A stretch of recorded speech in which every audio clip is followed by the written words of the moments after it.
ფავორიტები ვართ აშკარად. ერთ-ერთი ფაქტორი რაც არის ის, რომ ჩემი აზრით მერაბი არა.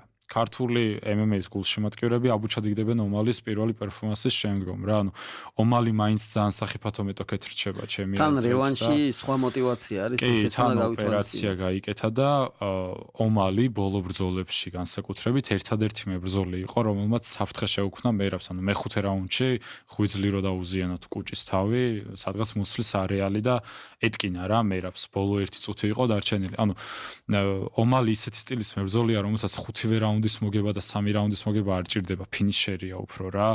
თან სტრაიკერი არის, რომელიც ძალიან გრძელია, რომელსაც ძალიან კარგი ფუტვორკი აქვს და დისტანციას კარგად აკონტროლებს და გაბარიტებშიც უპირატესობა აქვს რა, მერაბთან შედარებით. იმას არ ვამბობ, რომ ომალი ფავორიტია ან რამე ისეთი. უბრალოდ იმას ვამბობ, რომ ძალიან დიდი ფოკუსით უნდა მოვიზოთ, იმიტომ რომ მაგარი ბიჭია ომალი და ებრძოლს აფასებ და ზუსტად ისე მიუდგება ეხლა საქმეს და კვიანია მოიგებს რა. კი, მეც რა თქმა უნდა დარწმუნებული ვარ იმაში, რომ მერაბი მოიგებს. თან ძალიან ჭკვიანია და სწორი გეიმ პლანებით გამოდის ხოლმე მერაბი ბრძოლაში და ომალისაც ვაფშე საერთოდ გონია გულახდილად რო გითხრა, რომ ფინიშით მოუგებს რა მერაბი.